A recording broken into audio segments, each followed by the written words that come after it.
विधानसभा hall ने आज 100 वर्ष का कार्यकाल पूरा किया है। ये 20 अगस्त 1925 को बन के तैयार हुआ और 1920 में इसका काम शुरू हुआ।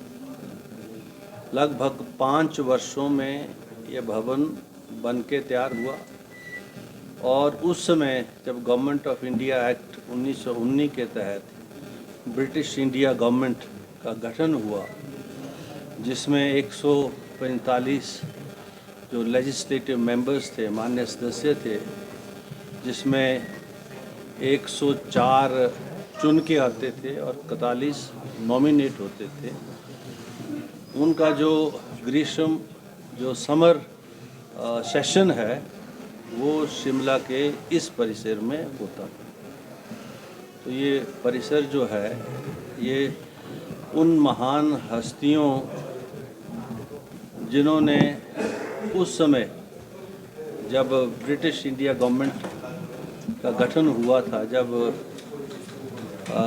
ईस्ट इंडिया कंपनी और ब्रिटिश गवर्नमेंट ने ये महसूस किया कि भारतवर्ष में अब लोकतंत्र की आवाज़ जो है ये तीव्र गति से आगे बढ़ रही है, तो 1919 का ये जो ब्रिटिश पार्लियामेंट का जो कानून था, जिसमें हिंदुस्तानियों को रिप्रेजेंटेशन दिया गया, सारे देश को लगभग 9 से 12 प्रोविंसेस में बांटा गया और उन प्रोविंसेस के माध्यम से चुनाव, जो कि चुनाव एक जो था उसमें जो पावर टू वोट थी दैट वाज लिमिटेड, कि जो मामला देता था 3,000 रुपया या जिसका इनकम टैक्स पे ही था, only those people were allowed to vote.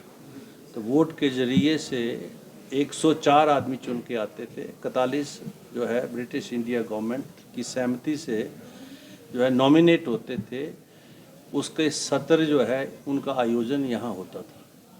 और ये जो हॉल है, जिस कुर्सी पर जो स्पीकर का आसन है, यहाँ जो पहला पार्लियामेंट के जो स्पीकर उस समय प्रेसिडेंट जो था वो कहा जाता था, उसकी व्यवस्था भी जो है यहाँ हुई।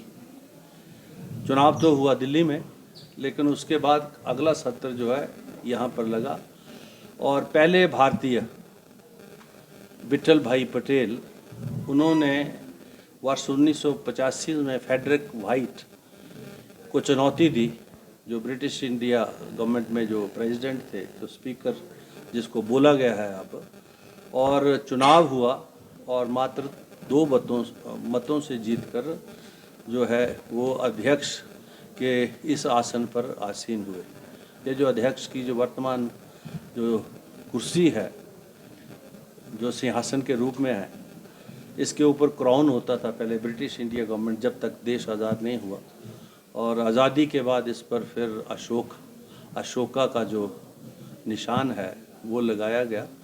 विठल भाई पटेल पहले जो है पार्लियामेंट्री अध्यक्ष चयनित यहाँ हुए और ये व्यवस्था यहाँ से शुरू हुई। इस हॉल में ही महिलाओं को राइट टू वोट का रेजोल्यूशन भी यहीं इसी ही माननीय सदन में पास हुआ। पहले there was no right to vote to the womens. तो ये मोतीलाल नेहरू जी जो इस माननीय सदन के सदस्य थे उस समय, तो उन्होंने ये प्रस्ताव लाया, अंग्रेजों भारत छोड़ो, वो प्रस्ताव भी इसी माननीय सदन में यहीं पास हुआ।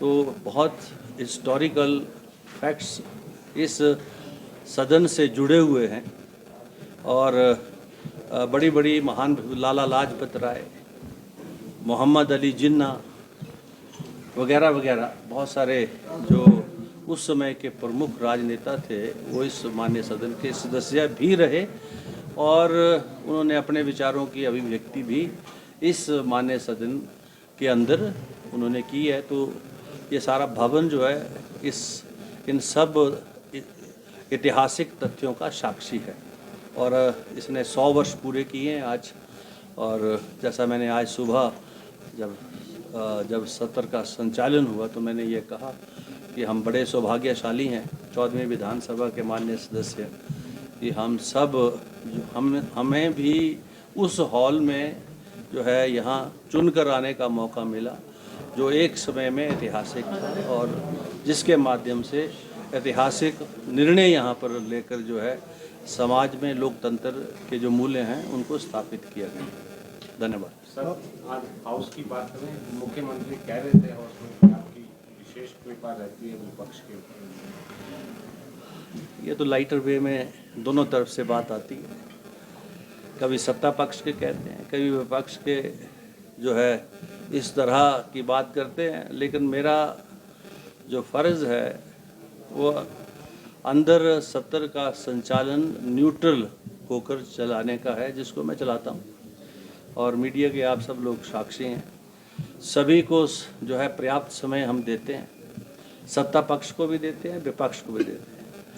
कभी कभी कुछ संवेदनशील विषयों के ऊपर सत्ता और विपक्ष के लोग उलझते हैं, वो स्वाभाविक भी है, सभी अपना अपना पॉइंट स्कोर करना चाहते हैं।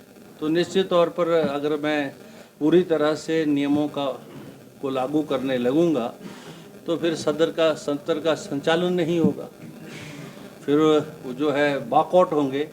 तो इसलिए समय देकर वो जो विषय संवेदनशील हैं, जो हिमाचल प्रदेश की जनता के हितों से जुड़े हुए हैं, उन पर चर्चा अगर कहीं नियमों की परिधि से बाहर भी होती है तो मैं समझता हूँ हिमाचल प्रदेश के हितों में है। तो ये सत्ता पक्ष और विपक्ष का दायित्व है कि वो जो है ये भी ध्यान दे कि वो नियम जो बने हैं वो भी उन्हीं की सहमति से बने हैं, उनका पालन करना भी उनका काम है और ये अध्यक्ष को बार बार उनको याद दिलाने की ज़रूरत नहीं होनी चाहिए। जब जो है पानी सर से ऊपर जाता है तो कभी कभी मैं जो है उन परिस्थितियों को लागू भी करता हूं और भविष्य में करते रहेंगे। चर्चाओं का जो स्तर है सर, क्योंकि इसके ऐतिहासिक पृष्ठभूमि रही है, आपने कहा कितना क्या उसमें कोई गिरावट आई है, किस तरह के सुधार की जरूरत है, क्योंकि आप लगातार सुधार की भी बातें करते हैं, जो माननीय चर्चाओं का स्तर है। उस समय के जो विषय थे उनका अलग स्वरूप था और वर्तमान के विषय जो हैं उनका अलग स्वरूप है। अब निश्चित तौर पर उस समय की जो महान विभूतियाँ थी, जब उन्होंने अपने विचारों की अभिव्यक्ति की होगी तो निश्चित तौर पर हमको ये लगता है कि उनमें तथ्य ज़्यादा थे, गंभीरता ज़्यादा थी और वर्तमान के जो हम माननीय सदस्य हैं, हमको भी उस आचरण को जो है अपनाने की आवश्यकता है। वो अब ये सभी पर लागू होता है, पर फिर भी हिमाचल प्रदेश के विधानसभा में जो हमारे चुने हुए जो माननीय सदस्य हैं, उनका जो चर्चा विचार विमर्श यहाँ जो सत्रों का आयोजन है वो अन्य विधानसभाओं से जो है बहुत अधिक होता है। ये मात्र कुछ ही ऐसी विधानसभाएं हैं देश में जो लगभग साल की जो है 25 दिन से ऊपर चलती हैं। बड़े बड़े प्रदेशों में भी 18-20 दिन से ऊपर विधानसभाएं नहीं चलती हैं और पंजाब हमारा पड़ोसी है, वहाँ तो 10 और 15 दिन साल में विधानसभा चलती है। यहाँ तो फिर भी 30 दिन, 27 दिन, 28 दिन, 31 दिन, 32 दिन, 35 दिन तक और एक समय में 181 दिन 5 वर्षों में, मतलब 35 से भी ज़्यादा सीटिंग्स जो है वो हुई हैं इसी माननीय सदन में, वर्ष 1962-63 में जब पहली विधानसभा। Thank you. और फिक्र हमेशा मेरे साथ रहता है। भूषण ज्वेलर्स, अनमोल रिश्तों के लिए। आया ना मुंह में पानी आया ना। आपने मोमोज तो बहुत खाए होंगे, लेकिन वाह मोमोज के मोमोज नहीं खाए तो क्या ही खाया। टेस्ट की बात करूं तो जब मैं वीडियो बना रही थी ना तो मुंह में इतना पानी आ रहा था कि जल्दी से मोमोज मिले और मैं खाऊं। वाह मोमोज।